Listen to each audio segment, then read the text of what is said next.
Hoy estamos muy, muy, muy contentas de recibirte porque es un esfuerzo tener que hablar desde China, que es complicado con los horarios y todo, así que muy especial gracias por eso. Entonces vamos a recibir a Hanna, que nos va a hablar de qué tan común es la ergodicidad estable.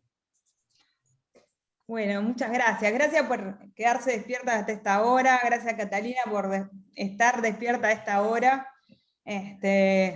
Bueno, sí, quería hablar un poco primero quería hablar un poco de qué es la ergodicidad estable y qué rol juega y por qué es así importante. Y en realidad, en muchísimos procesos modelados, incluso censos, la ergodicidad estable se usa como una hipótesis de trabajo. Voy a hablar en particular del método de marca y recaptura, que se usa para medir poblaciones de peces, para medir poblaciones animales, en ecología en general, y también en casos como el actual de epidemiología. Y en general se usa para estimar poblaciones, pero es un método que se usa, o sea, la hipótesis de ergodicidad se usa como hipótesis en muchísimos casos. Este es solo un ejemplo, pero les voy a explicar cómo funciona la ergodicidad en este ejemplo. Entonces, supongamos que tenemos una laguna, como la que se ve ahí en la figura, y los circulitos son pececitos. Entonces, yo quiero contar, hacer una estimación de cuántos peces hay en la laguna, y ¿qué es lo que voy a hacer? Voy a capturar 1000. A esos 1000 los voy a etiquetar y los voy a soltar. Y después los voy a dejar que se mezclen. Y después voy a recapturar. Ah, no me quedó ninguno en el recapturado. Bueno, supuestamente en el recapturado, si hago las cosas bien, me va a quedar alguno. Entonces, ¿qué va a pasar? En mi muestra recapturada voy a tener un porcentaje que está etiquetado. Y entonces, la muestra recapturada va a tener el mismo tamaño que la muestra original, 1000 peces. Entonces, de esos 1000, ¿cuántos están etiquetados? 10. O sea, el 1% de los que recapturé están etiquetados. Si esto estuvo bien mezclado, quiere decir que esto es una mezcla representativa de la total, y entonces, si los recapturados son 10, los etiquetados recapturados son 10 en 1000, eso quiere decir que la muestra inicial, que eran 1000, es el 1% de la total estimado son 100.000. Este método se usa en la vida real, se usa para estimar poblaciones. Pero ese método tiene hipótesis implícitas. Una de las hipótesis implícitas es que la cantidad de peces que hay en la laguna, o lo que sería la medida, no se altera. También tiene la hipótesis de que los peces vuelven, porque si no, cuando recapturo no hay nada. Pero esa hipótesis, para los que saben, sí, todas saben, si la medida no se altera, el teorema de recurrencia de Poincaré implica que vuelven, ¿no? Implica que la muestra siempre vuelve. Y la tercera, que en realidad sería la segunda hipótesis, es que los peces, tanto etiquetados como no etiquetados, se mezclan bien.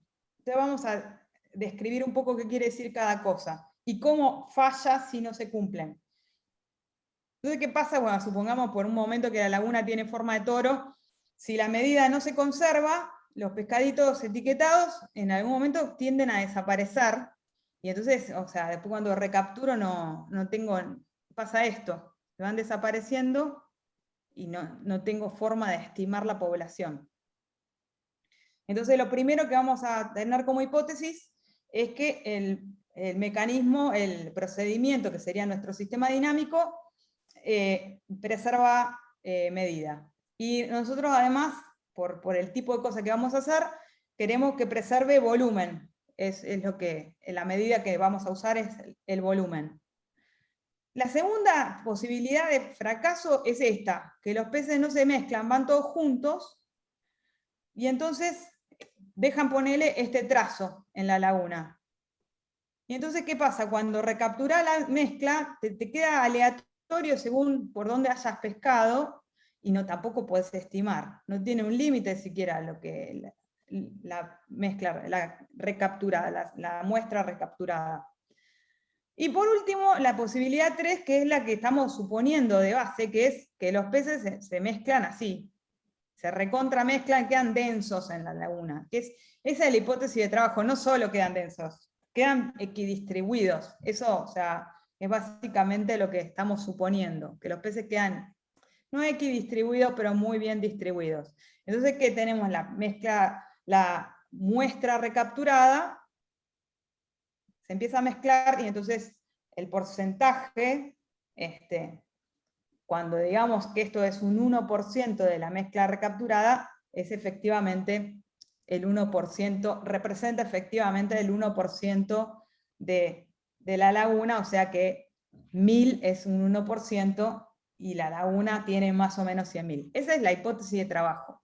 Esa hipótesis de trabajo tiene un nombre que ustedes seguramente ya han escuchado muchas veces en su carrera, que es Zer-mixing. O sea, para todo par de muestras medibles, o sea, todo par de conjuntos medibles de medida positiva,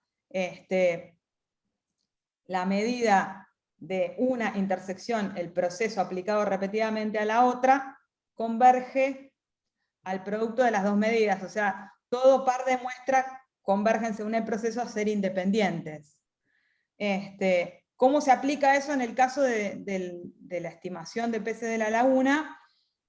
Tomamos A y B iguales, y entonces lo que va a quedar en nuestro contexto es que el porcentaje de lo que vuelve adentro de la muestra respecto del tamaño de la muestra tiende a ser la proporción de la muestra en la laguna.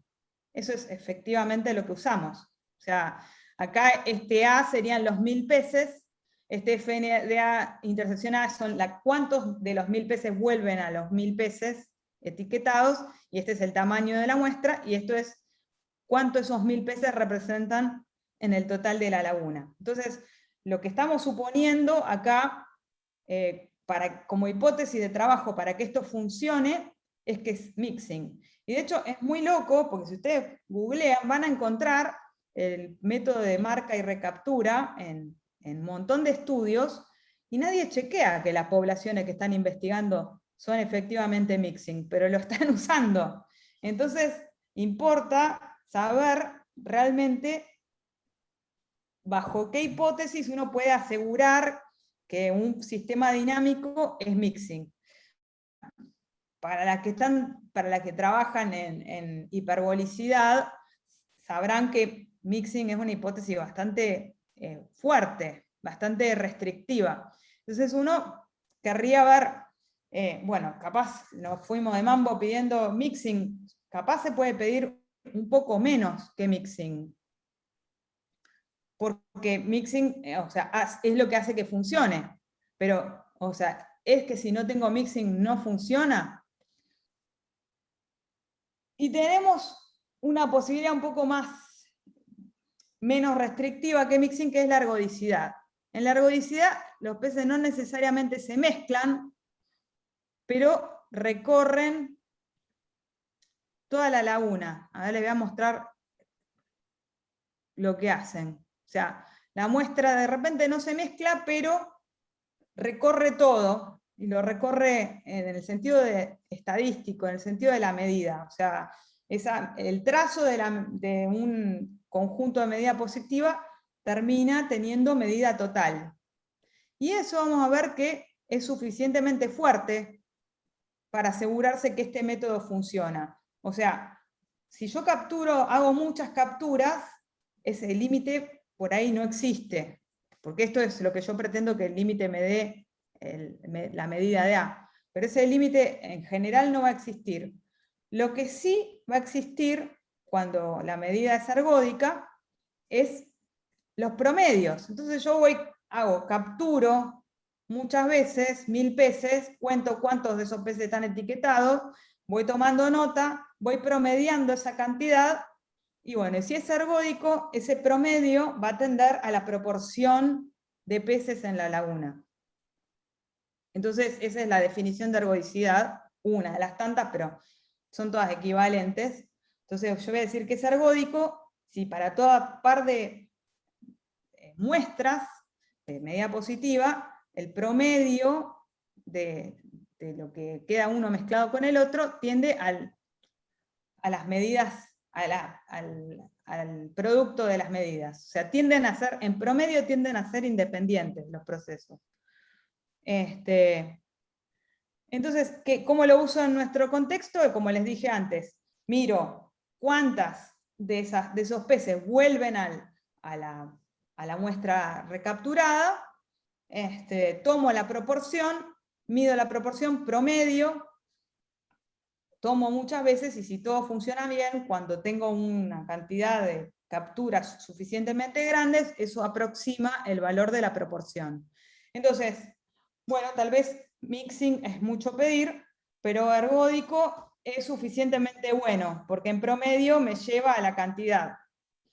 De nuevo les digo que eso ya se usa como hipótesis de trabajo en la vida real. Entonces, o sea, dado que se usa en la vida real, ¿qué lo garantiza?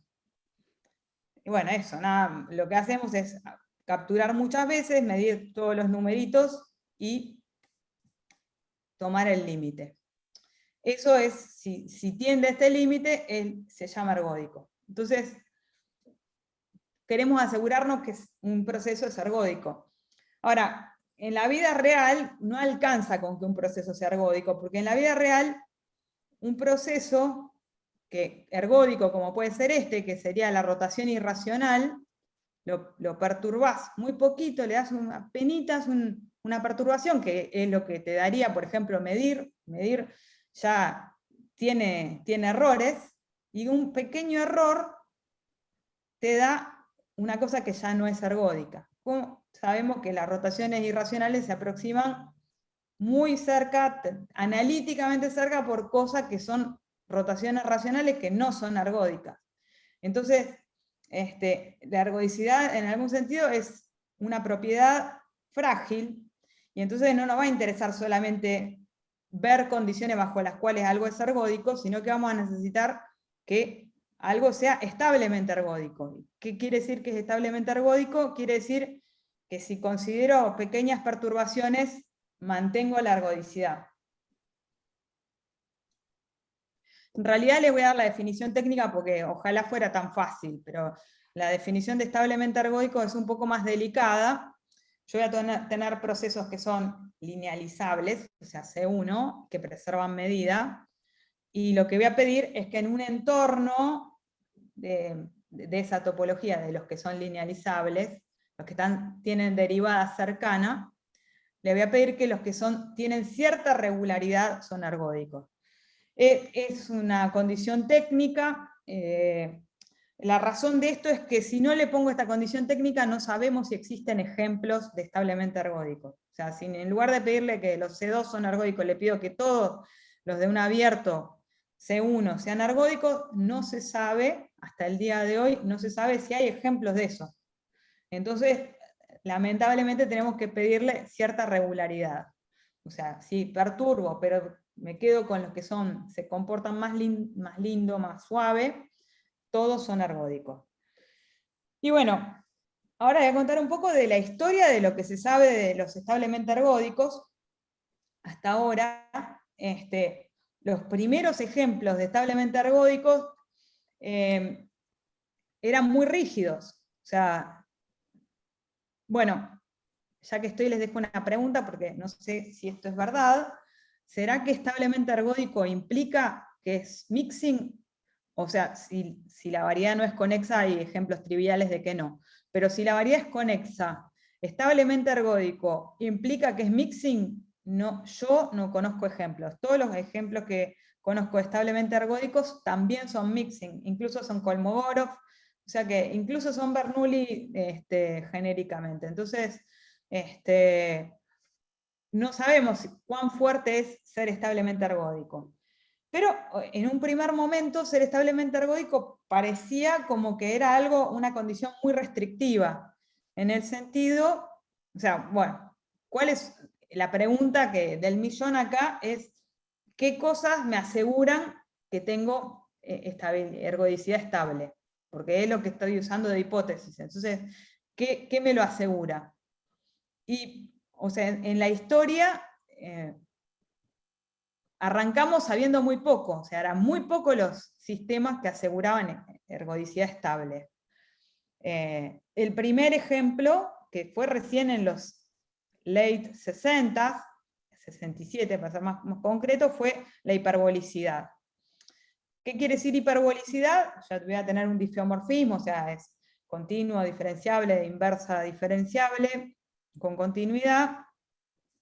El espacio tangente de la variedad en un hiperbólico se divide en dos subfibrados invariantes, como si fueran coordenadas dinámicas complementarias, y una de las coordenadas, la derivada es contractiva y en otra es expansora. Es como si tuvieran una calle en dimensión 2, como si tuvieran un sistema. ¿Qué pasó? Creo que se cayó la conexión de Hannah. Sí, se cayó la conexión de Hannah.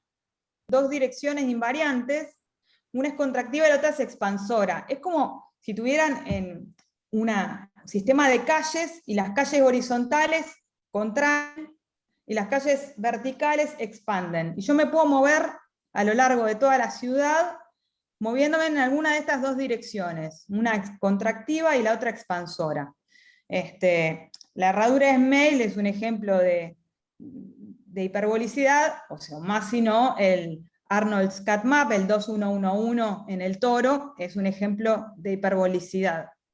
¿Qué es este? Es el que vimos hace un ratito.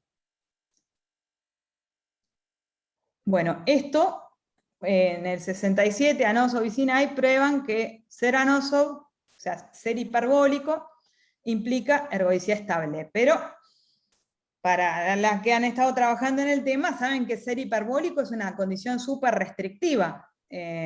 Hiperbólico y preservando volumen, ya nomás en el mundo de las matrices, es un abierto, pero no es una cosa muy genérica que digamos. O sea, en el mundo de las matrices, ya para que sea preservando volumen tiene que tener determinante 1, y para ser hiperbólico tiene que ser, no tener valores propios de módulo 1. Bueno, en dimensión 2 está bastante bien, pero en general no, ser Anosov es bastante restrictivo en el mundo en el mundo de las dinámicas.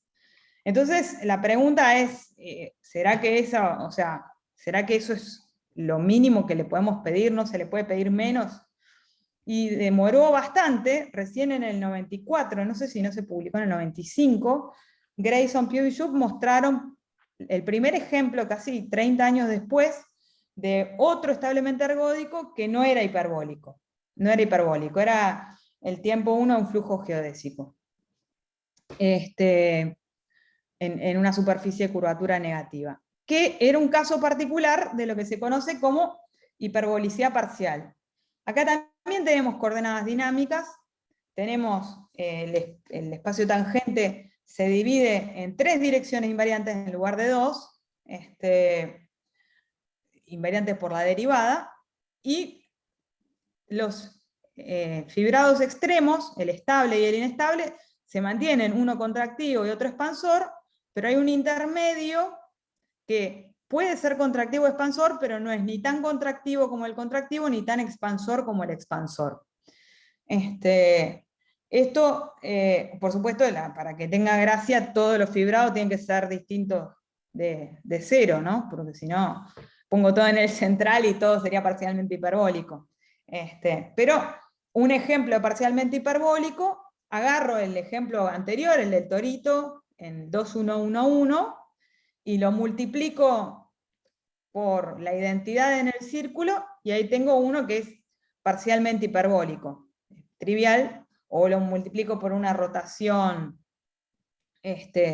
racional o irracional, y consigo un parcialmente hiperbólico.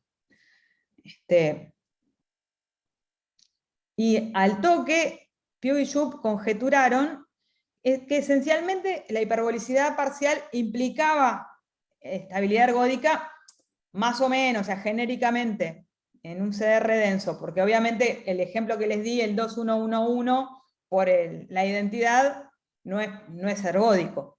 O sea, no es verdad que parcialmente hiperbólico implica ergódico, pero Pew y Schultz decían que casi siempre hiperbolicidad parcial implica establemente ergódico. Esa conjetura fue probada en la topología C1, hubo distintos aportes de muchos matemáticos, pero fue finalmente probada por Arthur Ávila, Sylvain Crevisier y Amy Wilkinson en 2016. O sea, entre los parcialmente hiperbólicos, si perturbo C1, es establemente ergódico. En las topologías más grandes, que fue lo que originalmente la conjetura estaba planteada para C2, está todavía abierto. El único avance en altas topologías lo hicimos hace un montón de años ya con Federico y el gallego, pero para Central 1. Y en Central más grande no se sabe nada. O sea, técnicas para eso son totalmente distintas y no se sabe absolutamente nada. Así que todo es bienvenido.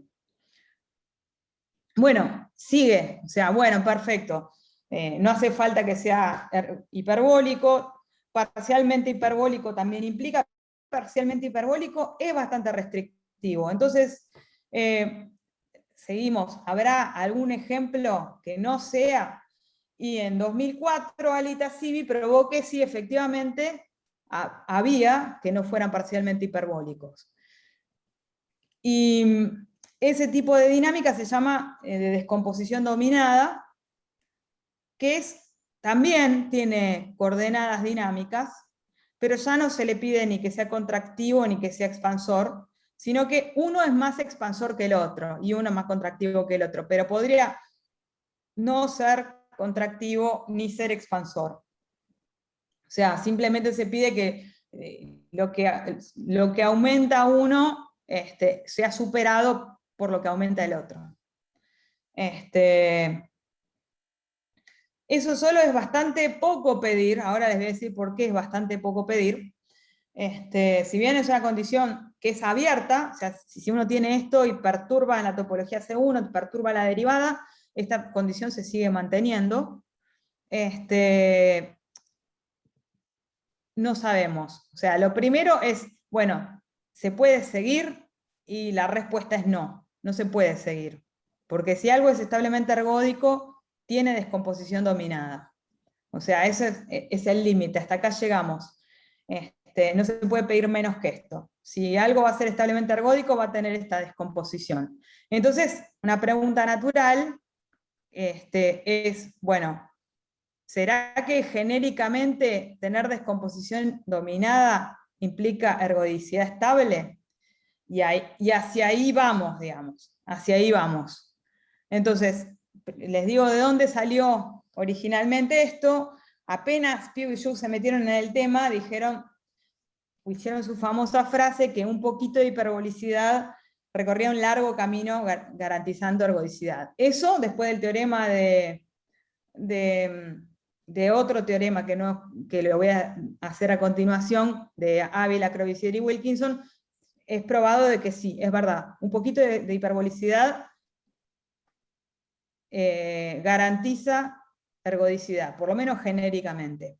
Ahora, mi pregunta, que tiene ya casi 10 años, es si un poquito de hiperbolicidad no garantiza un poco más, ergodicidad estable. Y eso parece que requiere ya otra tecnología. Entonces vamos a lo primero. El primer teorema es que genéricamente un poquito de ergodicidad, un poquito de hiperbolicidad acá quiere decir entropía métrica positiva. No voy a explicar lo que es entropía, pues me lleva a toda la charla, pero un poquito de entropía métrica positiva genéricamente implica descomposición dominada y ergodicidad. Ese teorema fue conjeturado en dimensión 2 por Magnier en los 80, llevó 20 años a que lo probara Jairo en dimensión 2, también como 10 años después lo probé yo en dimensión 3, y Ávila y Jairo conjeturaron que se podía extender a dimensión n, y lo terminaron probando Ávila, Crevisier y Wilkinson en 2016. esto, un poquito de hiperbolicidad implica ergodicidad. Ahí al toque yo conjeturé que en realidad implicaba ergodicidad estable. Y es más, no solo conjeturé eso, sino que se lo puse de problema a mi alumno de doctorado en dimensión 3, y lo maté, pobre. Estuvimos pensando no sé cuánto tiempo, obviamente no llegamos, y nos dimos cuenta de la dificultad del problema. Finalmente agregamos unas hipótesis que son lo que les voy a contar ahora, pero, o sea, la conjetura sigue abierta. Yo realmente creo que un poquito de hiperbolicidad es suficiente para asegurar estabilidad ergódica.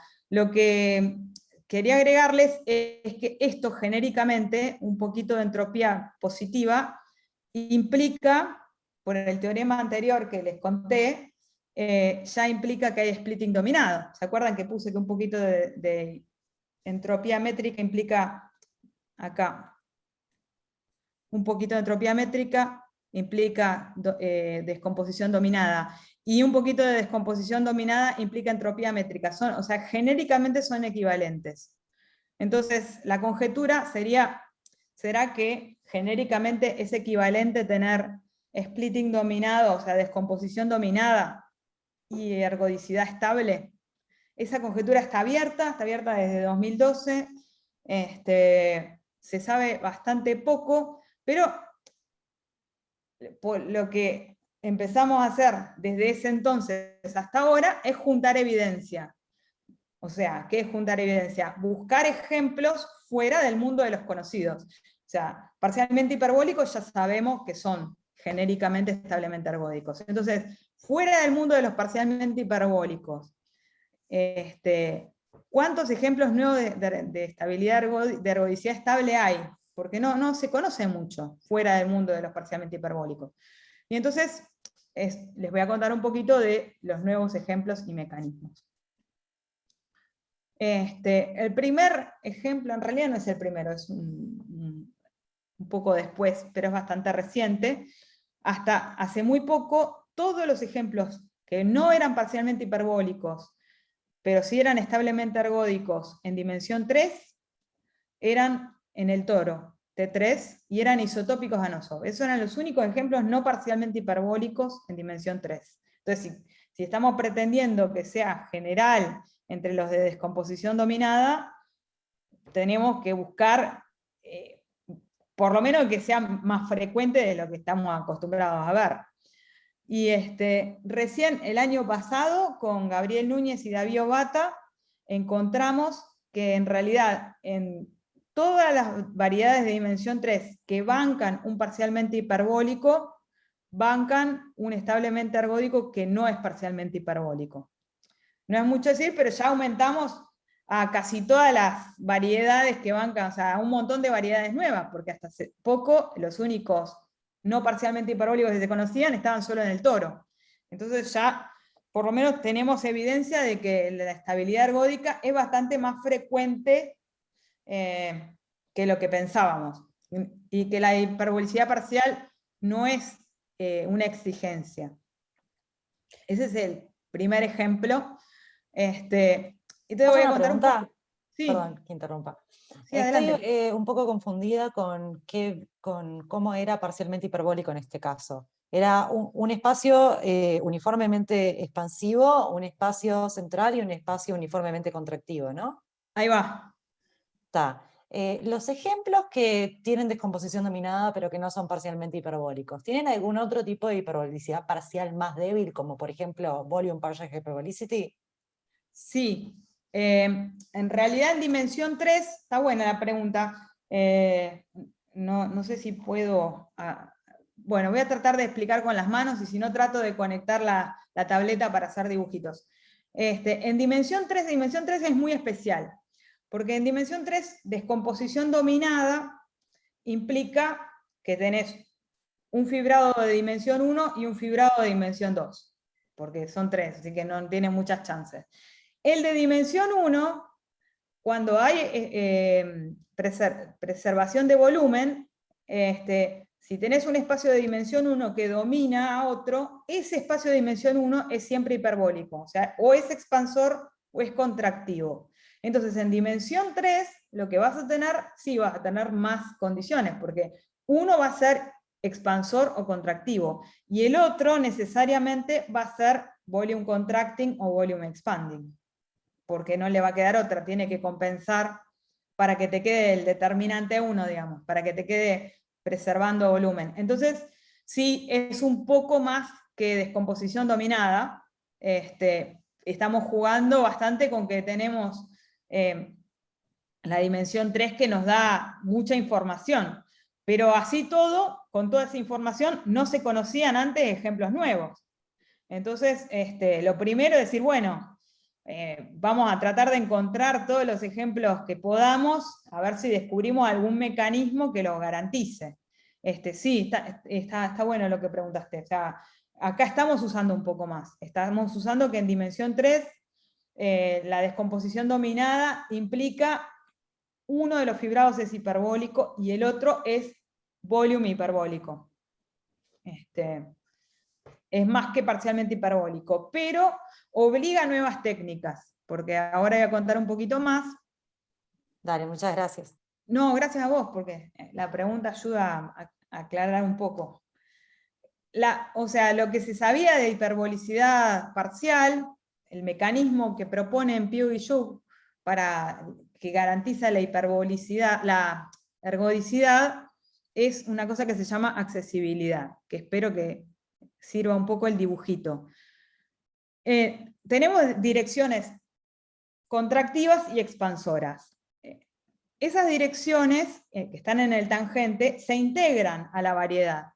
Bueno, en dimensión 3 van a ser curvas, en dimensiones más altas van a ser superficies, hipersuperficies, variedades. Entonces, acuérdense, en hiperbolicidad parcial hay 3 direcciones, una contractiva, una expansora y una intermedia. Si yo puedo acercarme a cualquier lado del espacio yendo solamente por las calles expansoras o contractivas, eso se llama accesibilidad. Es como que tengan ahora un camino, o sea, un sistema de coordenadas que se doblan en el espacio, y se doblan lo suficiente para que yo pueda, solo yendo a partir de las direcciones expansoras y contractivas, o sea, me falta la dimensión central, que no sé cuánto será, pero con lo que se tuercen me alcanza para llegar a todo el espacio. Si eso pasa, se llama accesibilidad. Y eso fue el mecanismo que propusieron Pugh y Joux para garantizar la ergodicidad. Pero, o sea, en nuestro caso, nosotros no vamos a tener ni una dirección expansora ni una contractiva, porque no tenemos hiperbolicidad parcial. Entonces, este mecanismo, que la verdad que recorrió un largo camino, quedó por ahí.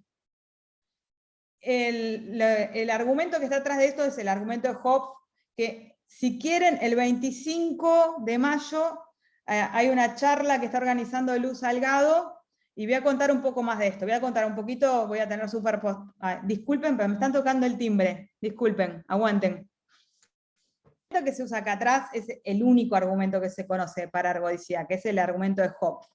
El 25, les decía, el 25 de mayo Luz Salgado está organizando una charla, y voy a contar un poco más en profundidad los mecanismos que provocan la ergodicidad estable. Lo voy a contar con un poco más de detalle. En particular voy a contar el argumento de Hopf, una versión simplificada que permite extenderlo. La conjetura con Pugh y Joux era justamente que la accesibilidad genéricamente implicaba ergodicidad estable. Esa conjetura en dimensión 1 funciona, pero en dimensión 1 no, en topología C1 funciona, pero en topologías más altas no se sabe nada. Entonces, ¿qué ocurre? Acá ocurre lo que hablábamos recién hace un ratito con Adriana. ¿Qué pasa cuando uno tiene una descomposición dominada, pero donde uno de los fibrados es fuertemente expansor? O sea, no le estoy pidiendo tanto como hiperbolicidad parcial, pero le estoy pidiendo que uno de los fibrados sea expansor. Cuando hay expansión o contracción fuerte, uniforme, ese fibrado siempre se integra a una foliación invariante. Entonces siempre voy a tener una foliación que es tangente a ese fibrado que estoy suponiendo que es expansor y que domina a otro. Voy a suponer que esa foliación es minimal. Eso es mucho pedir. ¿Qué quiere decir minimal? Quiere decir que cada hoja es densa. Por un lado es mucho pedir, por el otro lado es menos pedir. O sea, hay como un equilibrio, un trade-off de... O sea, en la accesibilidad yo pedía que podía llegar a cualquier lado con hojas estables e inestables. Acá no tengo hojas estables, o sea que le estoy pidiendo toda esa parte de la dinámica, se la estoy pidiendo de menos, pero además les estoy pidiendo que todas las hojas inestables sean densas. Es bastante pedir. Entonces, otra conjetura que más adelante tengo es que genéricamente eso solo es un mecanismo que implica estabilidad ergódica. Por supuesto, es más pedir que descomposición dominada, pero bueno, ya que esa conjetura es muy difícil, hagamos una conjetura un poco más facilonga a ver si sale. O sea, ¿será que tener una foliación expansora minimal implica ergodicidad estable? Y eso, perdón, acá se me chispoteó, en dimensión 3 es verdad. Lo probamos con Gabriel Núñez, en dimensión 3, acá no sé por qué salió un 4, pero en dimensión 3, genéricamente, si uno tiene una foliación expansora minimal, eso alcanza para probar ergodicidad estable. Y en progreso, con un alumno acá en China, Lin Li, estamos intentando probarlo en dimensión 4, pero todavía estamos arrancando, así que es una expresión de deseo. Suponemos que va a dar cierto. ¿Y por qué? No es que vamos a intentar ir de a una, pero estamos intentando ver si hay mecanismos, si se pueden, hay cosas que no aparecen en dimensión 3 que tal vez iluminen sobre cómo dar el salto a dimensiones mayores. Bueno, esto es lo que preguntaba Adriana. En dimensión 3, tener un splitting dominado implica que uno de los dos tiene dimensión 1, y el que tiene dimensión 1 o es expansor o es contractivo. Vamos a suponer que es expansor. Entonces ya tenemos esa foliación expansora. Entonces, esto es una conjetura, y es en dimensión 3, no en dimensión 4, no sé por qué quedó 4 en todos lados. Una conjetura que tendría que haberlo puesto como conjetura es que en realidad lo que estamos pensando, y esto es bastante difícil, es que tener splitting dominado en dimensión 3 implica que la foliación, la que sea expansora o contractiva, es siempre minimal. Esto realmente no sé si es verdad. Si tengo que apostar, probablemente digo que podría ser que no. Pero obviamente si esto es cierto, implica lo otro, porque nosotros ya probamos en dimensión 3 que genéricamente la minimalidad implica la estabilidad ergódica. Entonces estamos suponiendo, o sea, planteando que tener un splitting dominado en dimensión 3 implica que hay una foliación minimal. Y eso a su vez implica que hay estabilidad ergódica. Entonces, eso probaría la conjetura de hace 10 años en dimensión 3. Y eso es todo. Ahí llegué. En el 25 les cuento más de esto, si quieren, de los mecanismos de estabilidad ergódica. Bueno, muchas gracias, Hanna, un aplauso. Es tan raro aplaudir en esta cosa. En fin. Bueno, chicas, ¿alguien quiere hacer preguntas que no haya hecho ya por la mitad de la charla?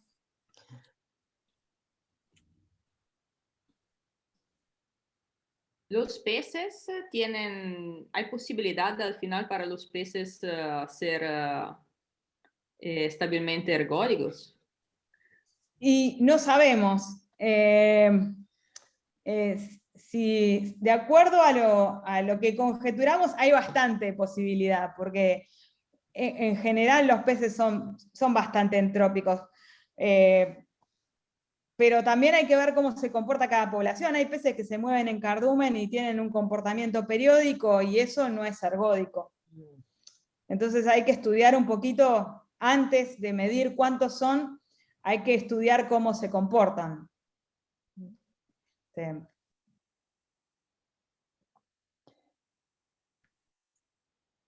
¿Alguien más quiere hacer alguna pregunta?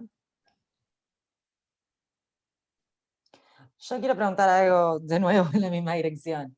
En dimensión 3, entonces, cuando vos pedís descomposición dominada, en realidad eso tiene alguna hiperbolicidad consigo, digamos. Sí. Menor que hiperbolicidad parcial, pero un poco más que solo lo que dice a priori la definición de descomposición dominada. Pero en dimensión Exacto. más alta, ¿no?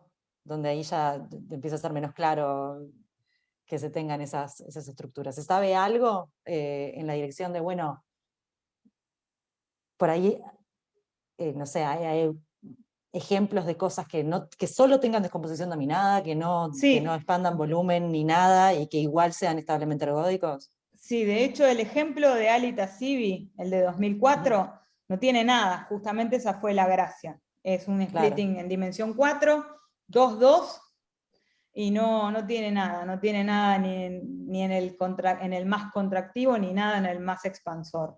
Lo hizo a propósito para que no tenga nada. Está Mostrar buenísimo. que no hay ninguna hiperbolicidad ahí dando vueltas, y consigue estabilidad ergódica igual. Qué bueno. O sea, se supone que sí. Lo que pasa es que tenemos tan pocas herramientas, porque en realidad, eso sí, en el encuentro que está organizando Lu, voy a tener una introducción de los pececitos más corta, porque quiero contar más de los mecanismos, pero en realidad el único mecanismo que se conoce para estabilidad ergódica es el argumento de Hopf, que es el que usaron Anosov y Sinaí para probar que los Anosov son establemente ergódicos. No se conoce otro, o sea, todo lo que se ha hecho es retoques y reutilización del argumento de Hopf y llevarlo hasta el extremo. Lo que pasa es que el argumento de Hopf implica que hay variedades estables e inestables y que son transversales. Eso no necesita que haya hiperbolicidad. Alcanza con que haya hiperbolicidad en el sentido de Pessin, de que los exponentes del Lyapunov sean todos distintos de cero. Pero eso pasa genéricamente. En ese teorema de Magnier y todo, que llegan desde Magnier hasta Ávila, Crevisier, Wilkinson, se prueba que genéricamente un poquito de entropía implica que los exponentes de Lyapunov son todos distintos de cero. Pero claro, en el F son distintos de cero. Cuando perturbás, te pueden aparecer islas con exponente cero.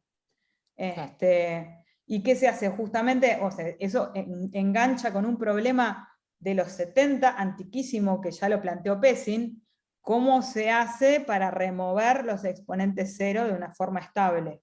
Eso es un problema súper antiguo y súper delicado. En dimensión 2, o sea, imposible, o sea, es dificilísimo. En dimensión 1 yo le tengo más confianza de que se puede hacer. Pero sí, o sea, no vas a zafar o sea, yo estoy prácticamente segura que cuando te salga estabilidad ergódica, si sale, no solo sale estabilidad ergódica, también te va a salir estabilidad de exponentes todos distintos de cero. Y entonces en particular te queda no solamente establemente ergódico, sino que te queda Bernoulli, o sea, isomorfo a un shift. Está O bárbaro. sea, es Entonces medio eso todo explicaría nada. por qué es que no encontrás ejemplos de establemente ergódico que no sean mixing o que no sean Bernoulli. Ahí va, porque creo que genéricamente es todo o nada. Ok. Y con Una respecto a las pregunta, técnicas... perdón. Perdón. No, y en el ejemplo de Ali, o sea, lo de la foliación minimal o todo eso, ¿satisface alguna de esas condiciones? No, el ejemplo de Ali no tenés foliación minimal, porque no tenés hiperbolicidad de ningún tipo. Claro. O sea, esa es la gracia de lo que hizo Ali, que no tenés nada, básicamente. Nada. ¿Y pero y de dónde? Bueno, nada, habrá que verlo. Digo, ¿de dónde se agarró para la construcción? Yo creo que se agarró de cosas un poco topológicas. Eso lo voy a contar el 25 en la charla de Lu, o sea, tenemos, después lo refinamos junto con Ali, hicimos un criterio de ergodicidad que es bastante loco, porque la ergodicidad es una propiedad estadística, y nosotros encontramos un criterio topológico que implica ergodicidad. O sea, el argumento de Hopf es algo topológico que te implica ergodicidad. Esto es un poco más general, pero también es un argumento topológico que te implica ergodicidad. O sea, vos podés ver la componente ergódica, que eso en general es bastante difícil.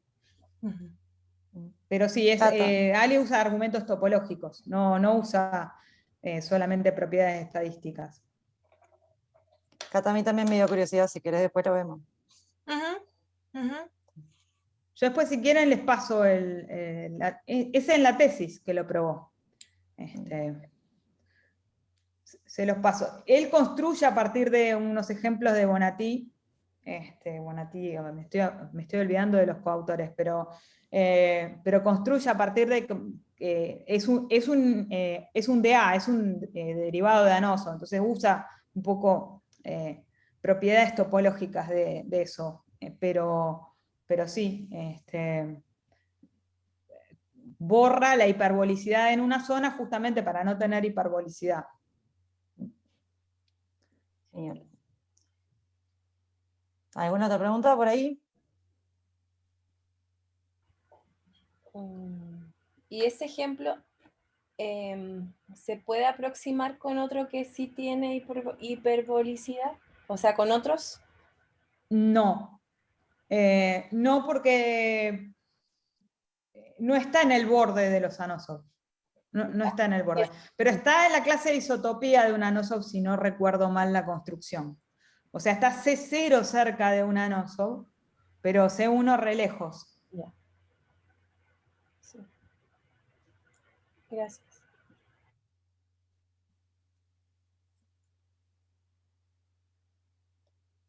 Chicas, ¿alguien más? ¿Quiere hacer alguna pregunta o un comentario?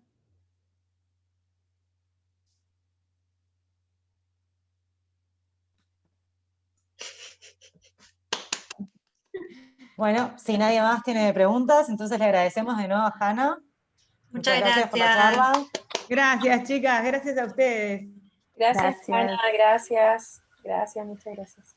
Bueno, entonces nos despedimos por hoy. Yo me voy a ir, pero si alguno se quiere quedar charlando, se pueden quedar charlando. Yo ya estoy en la hora de irme a cenar. No, ya es retarde, ¿no? Bastante que se quedaron hasta ahora. Y gracias a todas por venir, gracias. Gracias por la concurrencia. Muchas gracias. Yo me voy a dar la segunda parte, Hanna, entonces el 25. Dale. Bueno. Mándalo horario. Chao con las demás, ya coordinamos algo para fines de mayo y después para junio y julio, ¿ok? Besos, chao. Buenas noches.